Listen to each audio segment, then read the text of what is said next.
I think founders have to fall in love with the problem. Otherwise, it's just a financial game. And therefore, then the decisions that you make as a founder are always going to be short term. You're always thinking that how will this help me raise my next round at 5 times or 4 times the valuation? How will this position me for an exit? And I don't think that is the way great businesses get built. You're not building a business to sell. You're building a business to run it for the rest of your life. So me and my co-founder, when we sold our company, and first time you see a certain amount of money hit the bank, looked at that money, took a screenshot to keep it in our camera roll, and we went back to work. Because nothing really changes. If you let that take over your headspace and where you're going to go, you forget the actual thing that got you there, which is the business. As entrepreneurs, what are we good at? We are basically good at problem solving. It's that mindset of which are big problems which are there, which I can solve. Yeah. And the moment an entrepreneur loses that, I think that's sort of the end of the entrepreneur. Okay, because then you're just going to think about coasting in life, okay, and not really getting back to what's your DNA, which is finding the big challenges in life and going out and addressing them.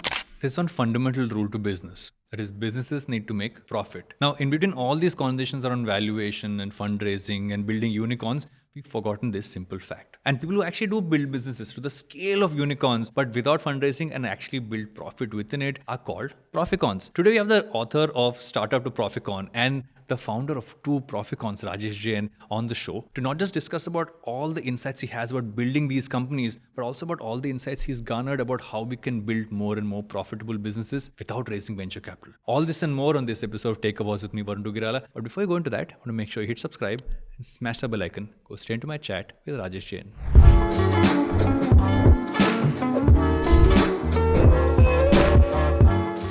Welcome to Take a Pause with me, Varun Duggi. Firstly, I must tell you this, and before we start the conversation, I have seldom had as many bookmarks on a book that I have read. I felt like so much of it spoke so directly to me and made me rethink about my entire founder journey and where I am right now, but also made me really think about one of the things I feel we don't talk about enough in, I think, even the business space and across the board, is that a business is primarily meant to make profit. How did the word Proficorn come about? I want to first start with that. I have to start with that. So this was, I think, Jan 2020. I was having my advisory board meeting. So it's once a quarter we review with a few people I know, external and inputs. And I was cribbing to them that everyone wants to talk about the unicorns, the funded companies. No one wants to write in the media, especially, about companies like Netcore, which are profitable, which have not raised external capital. So one of our advisory board members said, why don't you get a new category? Yeah. Come up with a word. And then suddenly I blurted out, Proficorn. Yeah. And they said, hey, that's a nice word. And I said, okay. Then over the next couple of months, I tried it out with a few people. And I realized it sort of resonated. They remembered it after the conversation. And that's how the word Proficorn came in. I did a Google search. No one had ever used it before. And the rest, as they say, is history.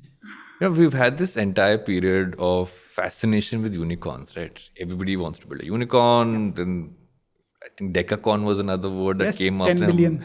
Yeah, it's kind of going on. And then suddenly, and from there, where every focus was just on growth and not necessarily on profit and really having almost a solid foundation, we're hearing a lot of chatter now which focuses so much more on profitability, on stability, etc. So I think the timing also is perfect in that sense. But if I'm a founder today and I'm saying, okay, I have multiple routes I see in front of me. Everyone hears about, okay, I have to go raise capital, or I have to look at, maybe get some debt in. There are, debt-based instruments, there, all that stuff happening. Bootstrapping sometimes doesn't even seem to be the option to go about. So if I'm a bootstrap founder, what would your first piece be to someone like that, saying, okay, what is the essence that they should capture, which in all this noise we tend to forget?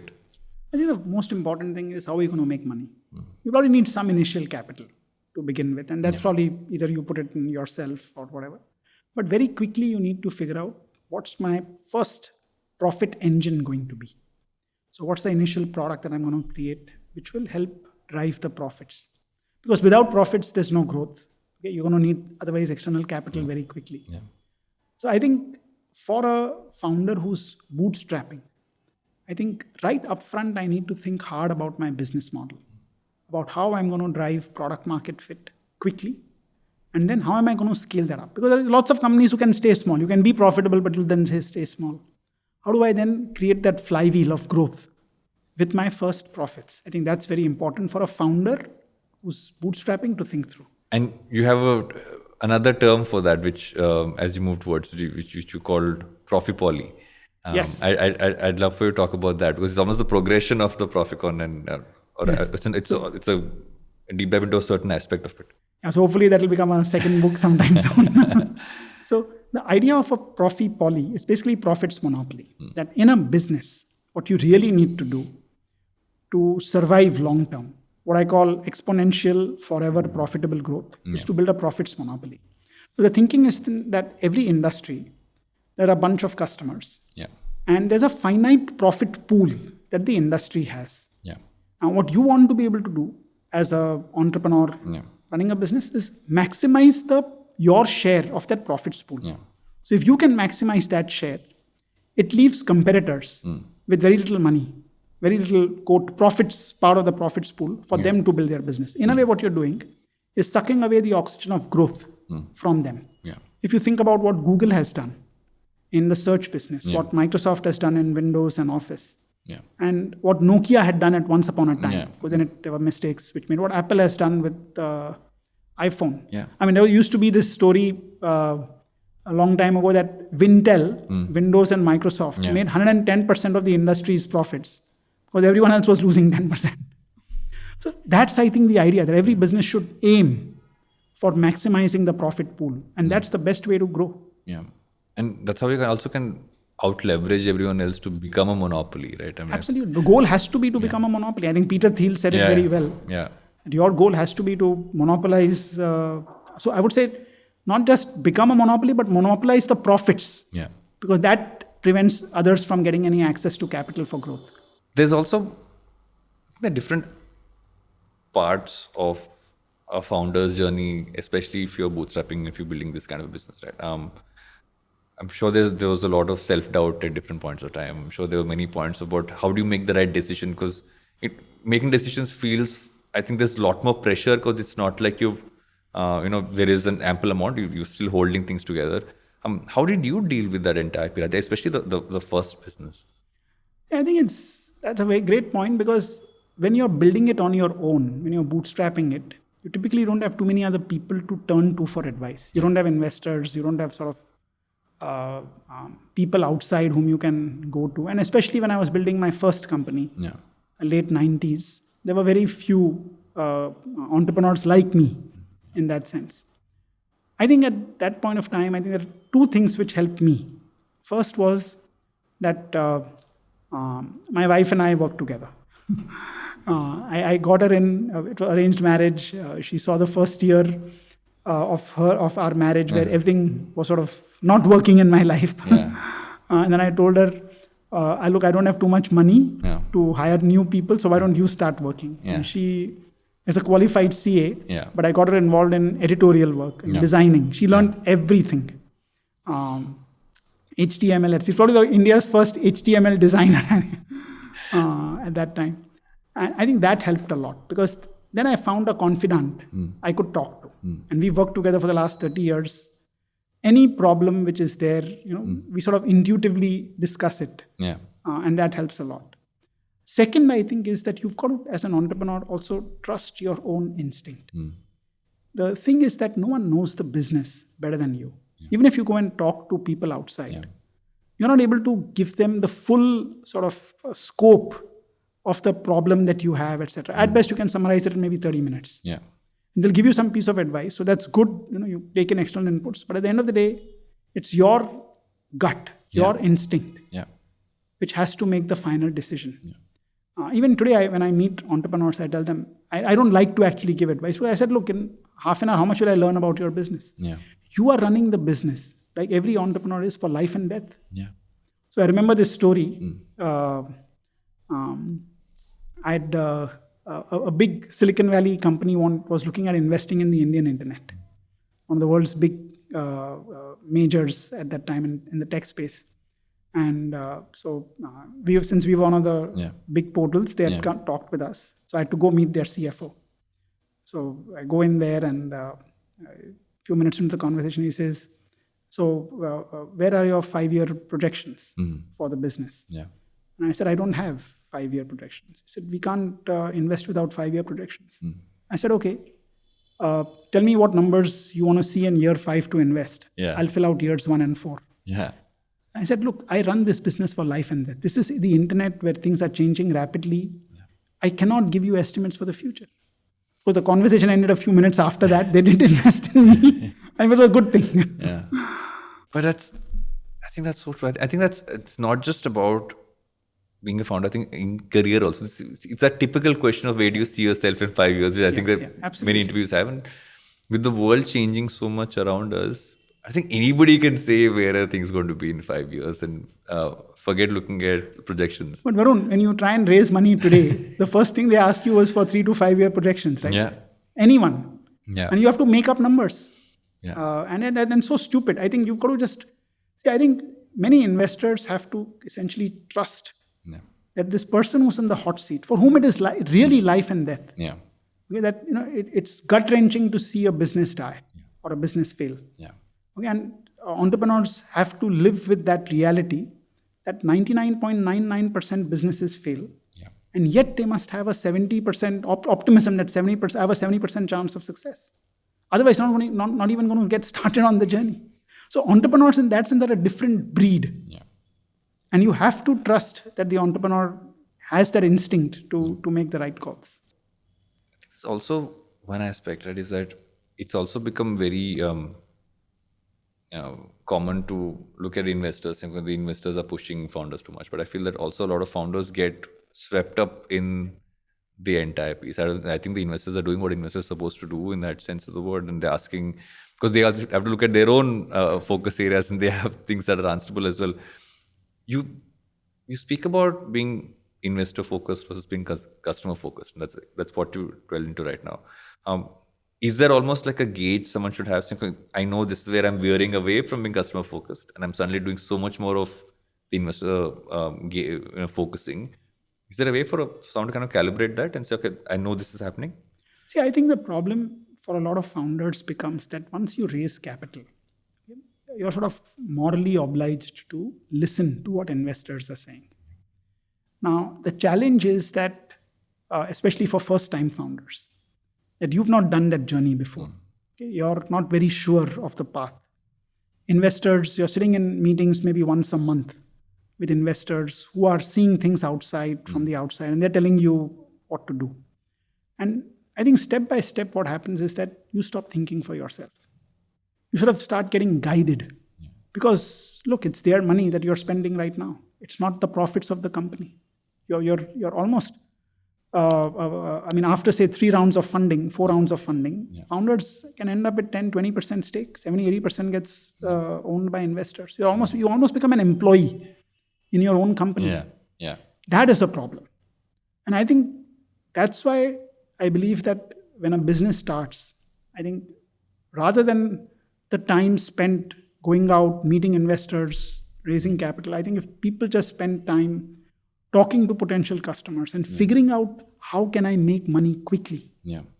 And I think every problem has a solution. And I think this is what I think we've been almost drilled down this mindset that, look, if you're starting a business, you got to go out and raise capital.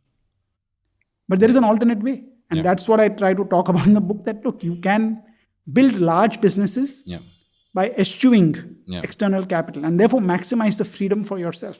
Do you also look at this about just in the sense of there's always a focus on the exit, right? Okay, this is how we'll keep raising, and this is what the eventual exit is. The exit going to be that I will sell the business, get acquired, or I will build it for an IPO and kind of get out. It's about thinking about how you're going to get out before you even get into the whole thing, right? And do you see that as a big root of this whole problem? Because you've seen so many exits now in the news that it focuses that and not necessarily what you're doing right now. Yeah, I think for what happens is that many times when entrepreneurs begin, what is the motivation? I think that's very important to understand. For some, it becomes that I'm going to build this company in 3 years and make a lot of money. It's not as much about the problem that they are trying to solve. I think there's a very good book by Uri Levine with the title Fall in Love with the Problem, Not the Solution. Co-founder of Waze. I think founders have to fall in love with the problem. Otherwise, it's just a financial game. And therefore, then the decisions that you make as a founder are always going to be short-term. You're always thinking that, look, how will this help me raise my next round at 5 times or 4 times the valuation? How will this position me for an exit? Yeah. And I don't think that is the way great businesses get built. I think you have to be thinking that I'm on this highway, but there are no exits at all. Of course, you evaluate any incoming offers that come to you, but you're not building a business to sell. You're building a business to run it for the rest of your life. That's the mindset which I think builds great businesses. And also, I mean, I'm going back to what you were already talking about how your wife came into the business and she also gave you a piece of advice, and I really thought that, and there were 2 pieces of advice across all of this, which I keep going back to in the book. One is the piece of advice your father gave you, and one is a piece of advice that she gave you when she looked at how some aspects of the business were. And I feel getting the right people around you who have perspective that you value and you really soak in is so important in these stages, especially when you're a founder at an early stage. I'd love for you to dig into both of them. When I started, my father said, do not take on debt. At that time, there was no venture capital. Yeah. And his point was, okay, you are not going to take any outside capital. I don't want anyone to come and say that your son lost money because of me. Yeah. Because of, he lost my money, basically. Yeah. So for me, that was sort of the boundary condition of running a business at that time. I think Bhavna, my wife, has given lots of pieces of advice, but I'll take on 2, I think. The first one, which you refer to, is once in my life, I strayed from this path of profitability. Yeah. And my second time when I was trying to build a business, I got sort of enamored by this whole valuation play, and we were building a B2C business in Netcore at that time. And I was spending a lot of money. She had just come back to work after 3 years of a break. My son had been born. Yeah. And then she comes and then she sees all this money being spent. And the first thing she does is look at the financials. Yeah. And she says, what nonsense is this? I mean, I still remember she called me up. I was in San Francisco in a hotel room for a conference where I was giving a talk. And she calls me up, I think, in the middle of the night and says, you have a few months. I think she gave me 6 months. Either you bring this business to profitability or shut it down. This is no way to run a business at all. You're just losing money month after month after month. Yeah. And I think that is when I realized I had sort of forgotten my own advice of building a profitable business, because second time around, I had the money to spend. Yeah. And so while I didn't do it in 6 months, it took me 12 months. After that, we've never lost money. Yeah. This was 2000 and I think 7, 8. The second piece of advice she gave me is the day after the deal. So I was sort of a little bit on top of the world. I've sold a company for $115 million. Yeah. Next morning, I open the newspapers and I see my photo on all the front pages of the business papers. Yeah. And she saw me looking at it and she came and said, look, if you are going to think about the money you made, you will never do anything again in life. It's over. Yeah. The past is done. Go back to what you do best, which is being an entrepreneur. Yeah. Build new ideas. Doesn't matter if it succeeds or fails. Yeah. And I think she has kept me grounded through these 30 odd years. That second piece actually is interesting. I remember when we sold our company, and first time you see a certain amount of money has hit the bank. So me and my co-founder, we have this joke is that what we both did is we looked at that money, took a screenshot to keep it in our camera roll, and we went back to work because nothing really changes. It's it's a moment you get. You've obviously built security for yourself and build everything else. Correct. But if you let that take over, your headspace and where you're going to go, you forget the actual thing that got you there, which is the business that you've actually worked on building, and it takes away the entire mindset itself. And Varun, as entrepreneurs, what are we good at? We are basically good at problem solving. Yeah. And that's really our essence. We're not good at sort of spending money or sitting idle or anything like that. It's that mindset of which are the problems, which are big problems, which are there, which I can solve. Yeah. And the moment an entrepreneur loses that, Yeah. I think that's sort of the end of the entrepreneur. Okay, because then you're just going to think about coasting in life. Okay, and not really getting back to what's your DNA, Yeah. which is finding the big challenges in life and going out and addressing them. I want to go over to your own journey. I actually would love for you to talk about your first Proficorn. You've built multiple Proficons. I want you to run through that story, because I think that story, just from a core insight at that point of time and how you built it, is something which all of us can kind of learn from. So I'd love to hear your how that journey happened. That journey began with a lot of failures. I'd done my master's in the US, came back to India, and I thought I was God's gift to the country. This is 1992. IIT education, Columbia, US, then worked and came back, and I thought I could do no wrong. I wanted to be an entrepreneur. I'd seen my father be an entrepreneur through his life, and that's what I wanted to be. I'd finished my 2 years of working in the US. And the first 2.5 years, everything went wrong. Everything I tried kept failing. And it was late 94, and then I'm thinking now, what do I do next? The company I was running that time was trying to sell image processing software. We have about 10 people or so. So I'd made the product, but I realized I can't sell it because the buying cycles were 2 years. I can't survive that long waiting for government tenders to come out. So late 94, I then went back to the US, spent a couple of months at a friend's place thinking what to do next. I had a few ideas. And one of them was really around the internet. I started reading about the internet. And my thinking was that the internet could be a great bridge of distance, essentially, as helping connect people worldwide. And the pain point that I'd had in the US when I wanted to return back was just getting news and information on India. Yeah. The newspapers would take forever to come. 10, 15 days. You had to go to libraries to read them. Just India Today International, which again had sort of outdated news by the time it got to you. And there were a few local newspapers in the US. There was nothing else really available. And I said, there's probably a lot of people like me in the US who want to stay connected with India. Yeah. And that was the origin of the core idea, that the internet could connect Indians into what I called at that time an electronic information marketplace. Yeah. So I came back in, I think it was November 1994.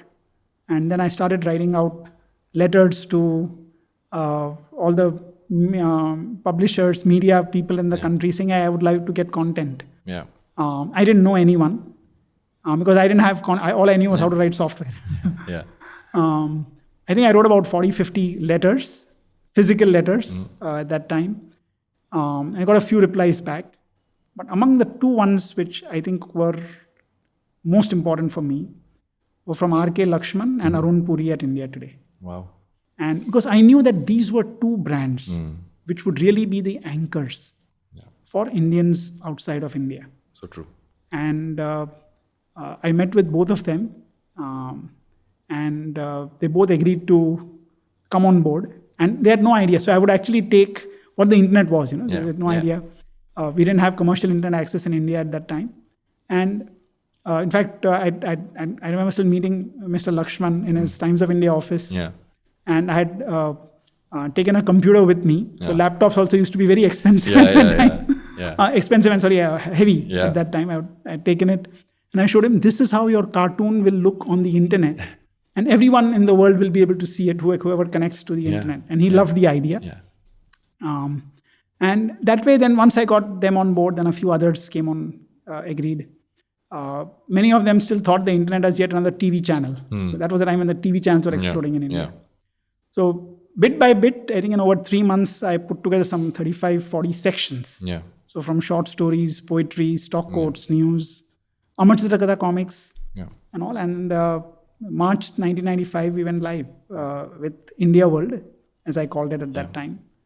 And I think the fact that I didn't really have to spend any money advertising, I think was very good for me because it just grew word of mouth. Okay. I think it filled a gap in people's lives. Yeah. And bit by bit, we added more content. Then we had verticals, which came in later. But that's the sort of origin story for IndiaWorld. I love the fact that you actually took the computer to show because oftentimes, especially with the newer technology, and at that point in time, the internet was newer technology. People didn't get it. Is like if you explain it, people can't visualize it, and I feel that's oftentimes I feel as founders, you think that I get it, so people will get it. Yeah. You have to really show it to someone, and they can see how it can be. It goes a long way in getting up, not just like people who can't sign up for it, but be customers, be everything else. Right? If you can't show, then people don't really learn from it. And it's sort of, you couldn't even imagine Yeah. at that time. I mean, because commercial internet access was not available. Yeah. It came in 6 months or so after I had launched. So for everyone else, I had to sort of use the analogy of a TV channel and how it was different. I said, here you use a mouse, your computer to access content. You can click on things which are called links, blue thingies. Yeah. But I think it just brought it to life, really. Unless people saw it, you're absolutely right, Varun. The other aspect which I think from that period, which is interesting, is that oftentimes as people starting business are told, focus on one way in which you can make money as a business, go deep into that, don't focus on the other ways that you can build. And while you were focusing on getting subscriptions from people, there were multiple other ways in which, as a business user, for us to kind of grow, we have to build other streams of revenue. I'd love for you to dig into that insight because it goes against what seems to be for many people the popular way to say is that okay, find one revenue stream, focus on that, don't get distracted is what's said. But I love how you've spoken about it. Yeah, so I think there are multiple things which we did at that time. Yeah. First one was we had subscriptions for the first 1.5 years. So I charged $20 a year for subscribing to at least part of the content. Some was free. And that helped to get some money in the early days. It kept the servers running and so on. But I also then started doing website development. So I would go to brands, to businesses and say, hey, you need to have a presence on the internet. This is going to be the next big thing. Yeah. People in the world are going to be able to see what you have on offer. And I want to charge you, at that time, I had said 5,000 rupees per page for creating your website and hosting it. That became the second stream. A couple of years down the line, sort of the subscriptions died off. And it's an interesting story. I realized one day as I was going through the subscribers, I had just one subscriber from GE. Okay. And I said, that should not be possible. GE is like one of the world's largest companies employing so many people. Yeah. And then I did some digging around and I realized that one person had subscribed. And everybody was accessing. Send out the password to everyone. I said, okay, this is not going to work very long. Yeah. So about a couple of years down the line, as we launched the vertical, Samachar, Khoj, Khel, Bawarchi.com, advertising started taking off.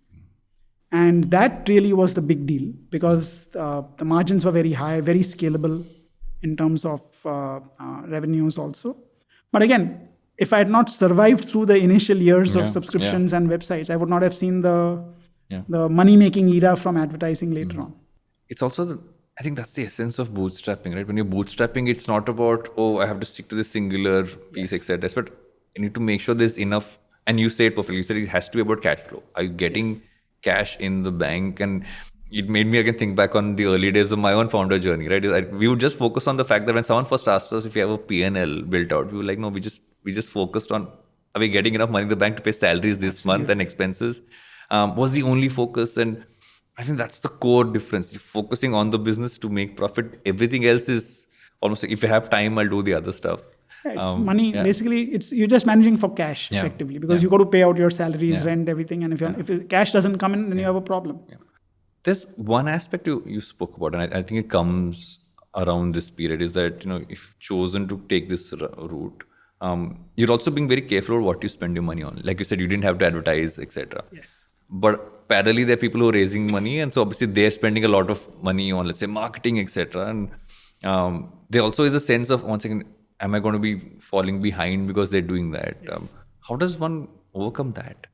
So I think there were two elements. One thing I was very confident about the product. I didn't have to worry about investors. So all I had to worry was about sort of customers in that sense. People who came to the website every day. And for the first 2 years, I would answer every feedback email myself. Yeah. So I had a very good sense of what people wanted, what new content areas we could introduce. Yeah.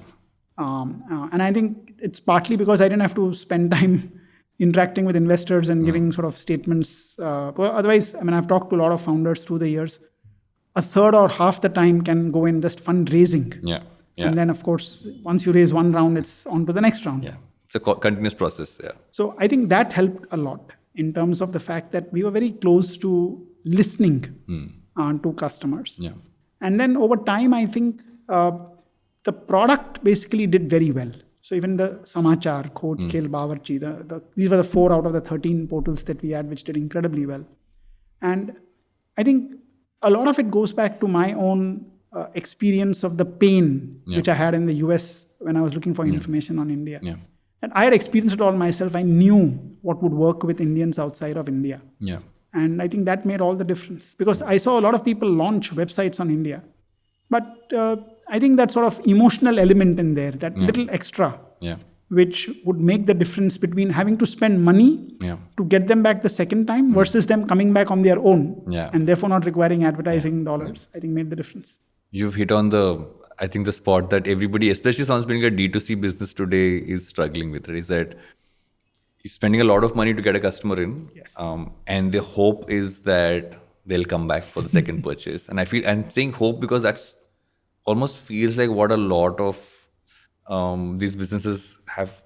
Almost like I think I've heard them say it is that because you spend so much to acquire a customer, how do you keep coming back and you hear people say performance marketing isn't working, or the fact that I don't know how to retain them. There's too many brands out there. How does that cycle come into it, especially if you're working with, let's say, a budget that isn't very large? How do you keep customers coming back for more?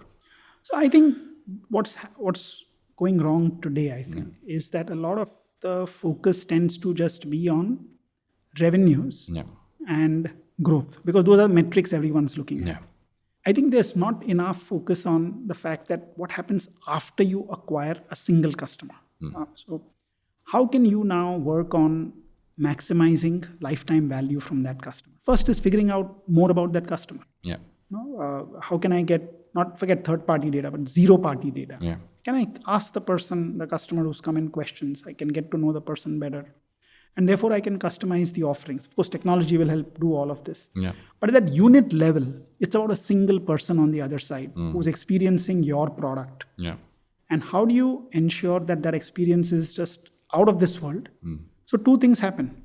One is the person comes back. And second is they tell their friends and family. I think this is the only way to build a business profitably. It's Fred Reichheld in his book, Winning on Purpose, talks about it, that essentially a business is really at the core, is about ensuring you get your customers to come back and get their friends and family. And this is, if sometimes what happens, if there's too much money, then I think this simple base fundamental of a business, I mean, in the world before venture capital, this is exactly how business used to get done. Because there was no way for you to get money into a company other than the profits which you made at the end of the day. And if you think about it, the Kirana store does exactly that. There's great customer service because they know that you're probably a few steps from walking away to another customer. Their problem is they're not able to scale. And that's really what the Proficorn book talks about. That even as you bootstrap and you're profitable, bring the scale, I think is very important. How do you scale the business to maybe 10x, 20x of what you begin with? You made, and some of the decisions aren't necessarily the easiest, because I'm going to one decision you made is you replaced yourself as CEO, and anyone who's a founder CEO, I would say that has to be one of the toughest decisions to make. Why did you make that decision? And secondly, was it easy to arrive at that point? So this was in 2007. So Netcore at that time was about 7 odd years old. Just after I'd sold IndiaWorld, I'd started Netcore around that time. And the first 7 years of Netcore, we barely grew. So we were stuck at about 1 crore in revenue. But I used to do I used to come up with lots of ideas. We had probably 10, 15 products which we had tried in those 7 odd years and nothing was working. So there's a friend of mine, Rajat Barjatia. He and I used to walk together. And then he used to first see me. And he said, Rajesh, you have a problem. You're good at coming up with ideas. You can't sell anything that you're making. You need to get a CEO to run the business. I said, Rajat, I can't do that. I'm the CEO. What will happen to me?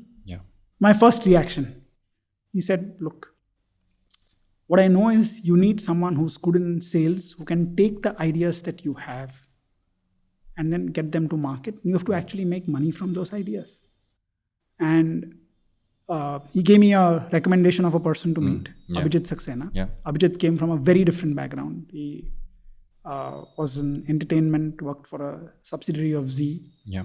And then Abhijit and I met. We liked each other. We were very different people. Yeah. But after the first meeting, I said, this person could fill the gaps that I have and the things that I don't like doing. Yeah. And so I never really went CEO hunting. Yeah. In a way, it just happened. Yeah. But there was one decision I made the day Abhijit joined Netcore, which is that a company needs one leader. And I'll have to step back. Okay, because the moment there are two, then people will play one against the other and you'll have chaos. Yeah. So even if I would not necessarily agree with this decision, I would tell it to him in private rather than saying it publicly. And Netcore has been like this the last 15 years. I've had 3 CEOs in the last, we've had 3 CEOs since 2007. And while, of course, there's ownership and management is completely detached. Yeah. So I'm still involved in the company. I do my own things, new ideas, etc. But I will never undermine the authority of the CEO and the company. Do you think it comes down to just setting the process as well of saying, okay, people till now used to approaching you for things. You set someone else as a leader. It's not just going to set it up and take a step back. It's saying this is how process is going to flow now. You can't keep coming to me, even though someone has come and might state it that way. How do you do that? And I feel oftentimes that gets lost in a lot of things. Whenever someone brings in new leadership, is that the end point seems to be that I've gotten someone else in. But how do you make it more seamless? I think it's not easy because your natural instinct is to make decisions. When people come to you, you want to be seen as decisive. So it was not easy in the beginning. But then I had to tell people that, look, I'm not going to make this call. Because I have to undermine the authority only once. Then it's gone. Then it's over. Yeah. Once people know that, okay, you can go to Rajesh and get a decision sideways. It doesn't work like that. Even with Netcore, I think there was this point when there was almost an aha moment of the space in which it had to go as a company. It is when you looked at, okay, once again, the focus on SaaS, the focus on looking at, I think it started with the SMS one and then kind of scaled from there. And even with the earlier business, it was always about spotting a trend that was going to come. I'd love for you to dig into both these and talk about how can someone spot a trend, even though sometimes it feels so obvious staring in the face, but we always have so much going on that we don't notice it. How did you pick, okay, this is the direction that we need to go in, even though that's not something that is right now, it's almost like it's for tomorrow? So I think there are a couple of things here. One is that when entrepreneurs are starting off, I think you've got to imagine a world 2 to 3 years hence. So when I started off, there was no commercial internet access in India. The number of internet users in the world were probably in maybe single-digit million or probably tens of millions at that time. But when I looked ahead, I said, look, this is going to connect Indians worldwide. Doesn't matter where you are in the world, you will have access to the internet available. So we have to just publish in one place and people would be able to access it. I think the key insight was there are no restrictions on geography, which TV channels had at that time. So I think you got to keep thinking about what does tomorrow's world look like? And that's how new opportunities come up. Like today, if you look at generative AI, everyone's talking about AI. But what you're seeing is really the first cycle of AI. If you're trying to say, do something in, say, Gen AI and marketing, already too late. Okay, because people have been thinking about this for the last probably year, if not longer, on what can be done. So you've got to think about what is the second wave, third wave of what's possible. So I think that's sort of one track that needs to be there. The second is, I think, just listening to customers and their problems. Customers will never describe to you the solution. But if you spend enough time listening to them on what job are they trying to accomplish and what are the tools that they are using. Like today, I think one of the biggest challenges that most marketers face or most brands face, especially in e-commerce and digital, is how do I get my business to profitability? Now, the thing is not just sending out more emails and SMSs, etc. today. It's really about getting to the core of how can I make more money from my existing customers. So once you define the problem right, then I think you can start thinking about the solution. But if you start with the solution, okay, then there's a problem. And a lot of people, I think if the mindset is, let me build something and sell it quick, you're going to just look at trying to copy what others have done. But if you live that problem, or if you talk to customers, somewhere the inspiration has to come, where you're looking ahead to what tomorrow's world is there. And bringing in that passion, because that's your only asset in the beginning. It's not that desire, okay, after 3 years, I'm going to make so much money. I think just focus on the real issues that people face. And how can you solve it going forward? And technology will keep coming up. I mean, yesterday would have been SMS. Today, it's probably WhatsApp. So there are new channels which will keep coming up. But the core problem of communicating with the customer, sending the right messages doesn't go away. And that's where the foundation which we have built Netcore. And every company will have a core foundation like this. So I think that's what's important for entrepreneurs to get right.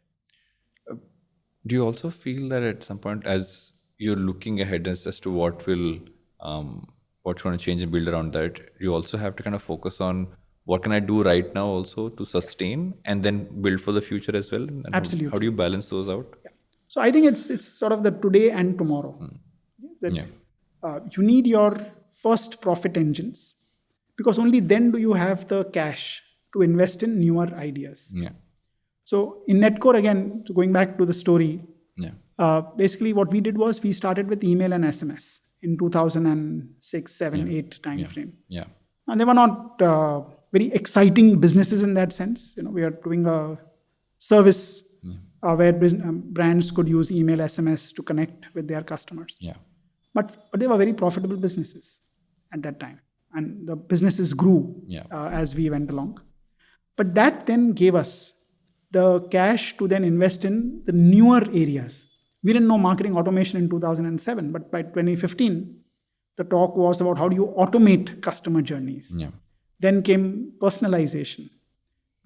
Today, there's a lot of talk of how are you going to effectively use all the customer data for the next best action.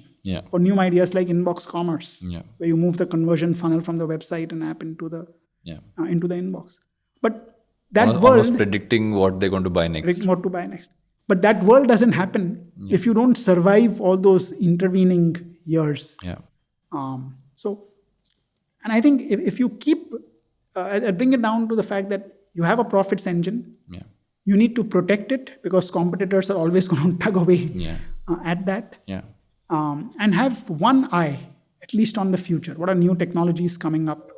How is it that you can take those ideas and use it to solve maybe the problems which you're already solving or a newer set of problems by listening to what customers want to do. So an entrepreneur's job is never done. And also to make the choice about when you're transitioning from one to the other, because as technologies change, if you're building one for today, building one for tomorrow, then at some point you will be transitioning from one to the other and not stuck. So you're not saying, okay, today I have no revenue coming in and I'm only building for the future and you're hoping that's where it's going to go. Or building for now and have the risk of, okay, I don't know where this is going to go. So you have to be able to do that. Absolutely. It's always about today and tomorrow. It's about, you don't get the long term if you can't live through the short term. And that's, I think, the challenge. So many entrepreneurs try to solve that problem by raising external capital. Exactly. But then what happens is that they get into that treadmill of just constantly raising capital and miss out on listening to the customers. And that's the problem. There are so many terms that I've learned through your book and through many things we can use in our day-to-day life. My favorite one across the board, and I said this to you when we were talking yesterday, is disagree and commit, which by far I think is the best. I call it a weapon maybe too hardcore, but it's the best thing to use in any meeting because we're all in meetings where we might disagree. We all might have meetings where we grudgingly say yes to things. But just this term, and I want you to say it and I don't want to say it, I think it just changed. It's almost giving me a tool I can use. A tool is a better word. In any discussion I'm going to have in the future. So I think many times when we are, like you said, we're in meetings. we may not agree with the decision being taken.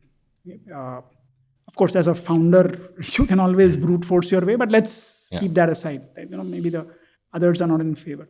Now you have two choices that time. You can disagree and sulk, disagree and backbite, and all kinds of things. Yeah.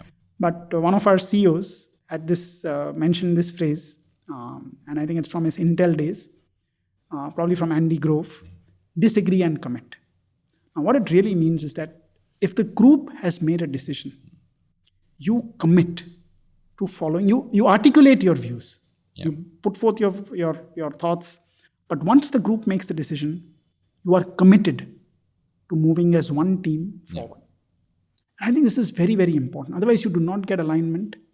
You have frictions, and you'll never be able to sort of get that energy of a unified team to move forward. And I think this applies equally well in relationships, in our personal lives. We may not agree with our friends or even our spouse on every decision that we make, but once the call has been made, say in parenting or on maybe something as simple as a financial decision, you may disagree, but you commit. I feel also what that does is that it makes the other person also not worry about, okay, this person disagreed with it. Now I don't know if they'll do a fully committed job. You're almost giving the disclaimer saying I might disagree, but I will do the work, and not add that extra worry into the person maybe driving that decision about how committed you will be in actually delivering. Absolutely right, Varun. I think it's a great addition to the point. Actually, I just want to ask you about one thing which I found super interesting is that while on one end, the assumption is founders have no balance because they have so much to do. You also write a lot about specific things and it's something which I'm trying to emulate in recent times, and I was happy that maybe this is a decision I've taken, which is the right one, is that taking time to think. It feels like you're on this endless treadmill. We used the treadmill analogy a few times as someone who's an entrepreneur. But to actually give yourself time to think, which feels like, oh my God, I'm taking time away from the business. What's the value of taking time to think for a founder? See, I think in the business, everyone else has got jobs to do, tasks to do. They're doing everything. Now, if you're not looking one step ahead, okay, what are competitors doing? Or just what do I need to make better? No one else is going to do it. And I think what's very important is that in today's time, especially in the last 10 years or so, we have a lot of interruptions in our lives. Today, you can't think between two WhatsApp messages or two Slack messages. You need to set aside contiguous time. Away from social media, away from devices, whichever time, morning, nights. But every day, I think a founder or any person actually needs to spend some time thinking, deep thinking. It's another nice phrase I came across recently was mind wandering. You just need to let that time, have that availability of time so you can connect all the dots. That's how ideas come in.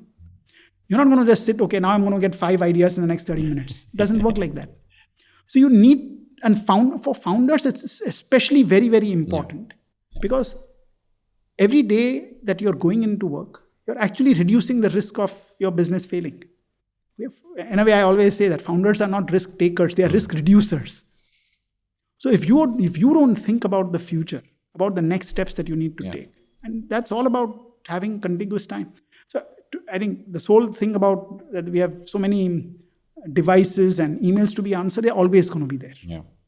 But I think just setting aside even vacation time, where you need to be away, doing different things, just watching a movie or something. Because the subconscious always has these problems which is sort of going on in the background.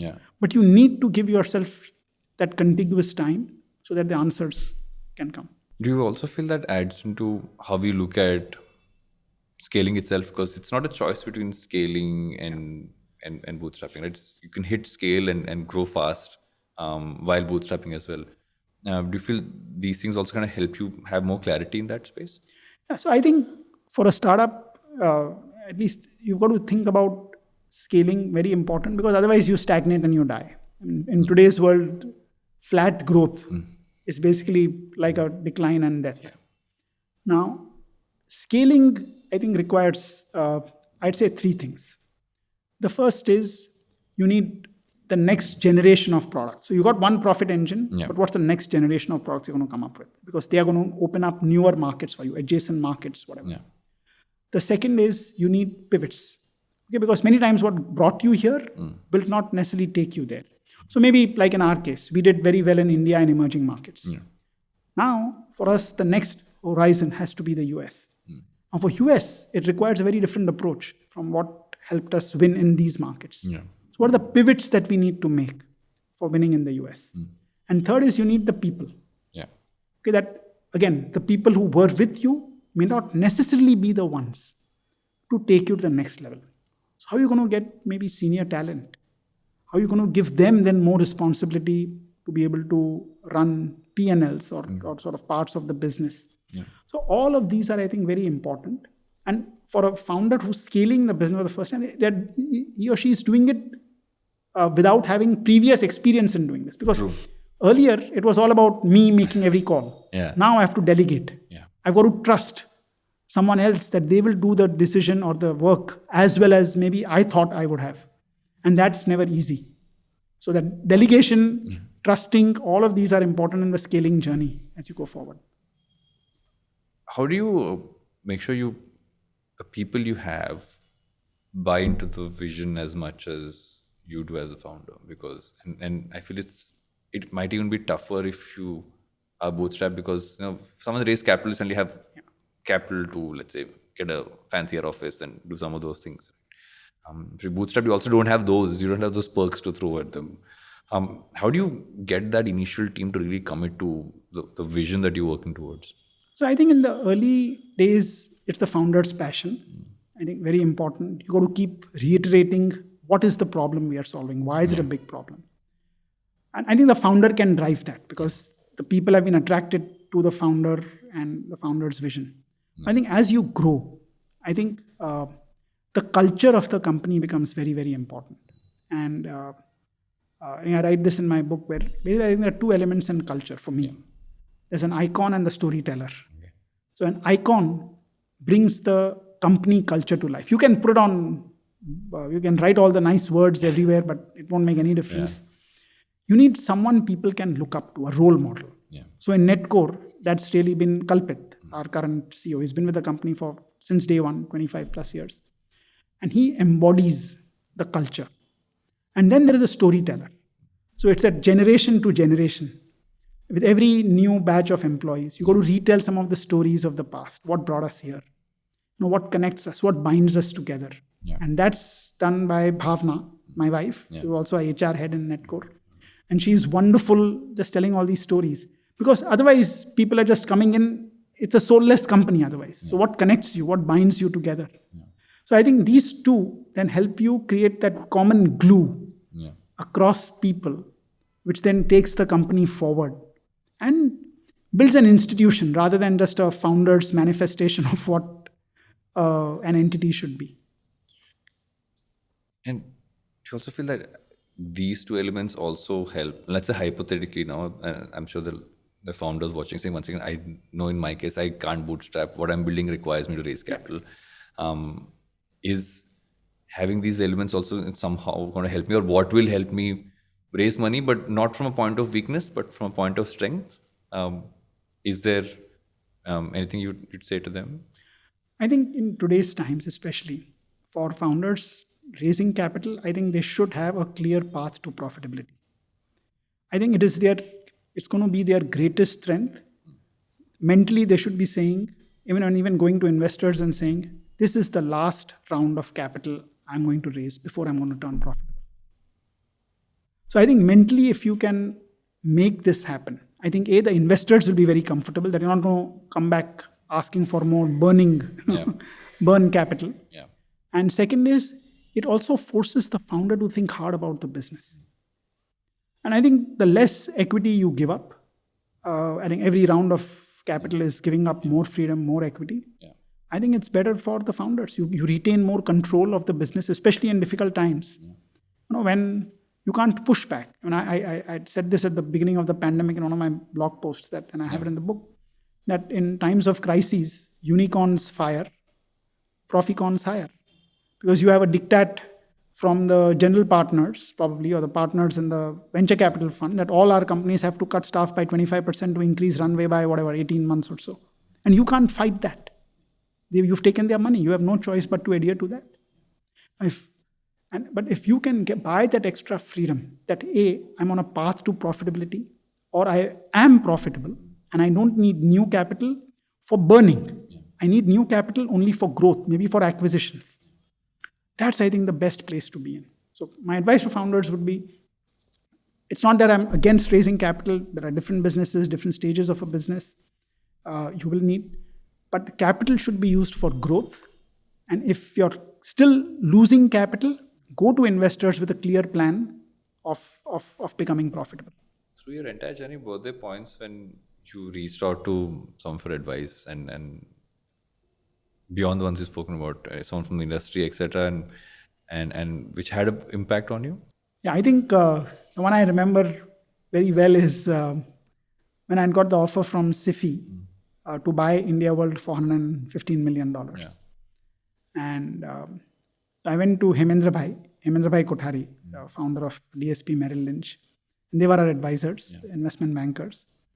And when the offer till the offer didn't come, I was saying maybe I don't know what will happen, because I'd seen quite a few offers not materialize. When I realized this was happening, I went to him and I said, Hemendra Bhai, I know the money is there, but how can I sell this business? Bhavna and I have built this company for 5 years, sweat and blood. It's like our baby. How can I just give it up? And his words to me were, Rajesh, more important than knowing when to enter a business is knowing when to exit a business. He said, you will never get this kind of money again. And we were, just to put it in context, we were doing about 3 crores in revenue. Yeah. And we had an offer for close to 500 crores, so 166 times revenue. He said, take the money, you're a creator. This is not the only business you have to create in your life. And it'll buy you freedom, it'll let you do what you want.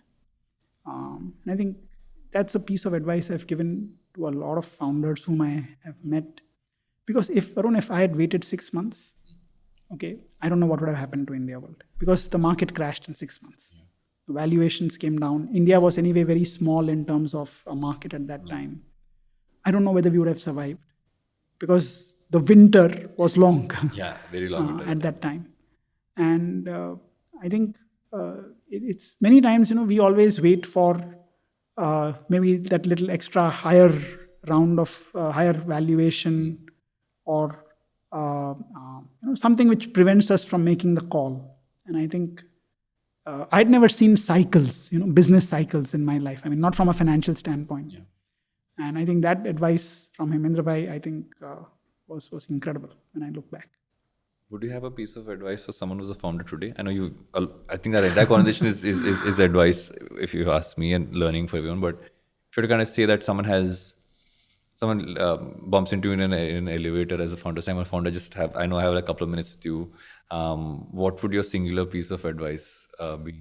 I think my one piece of advice would be to basically think profits.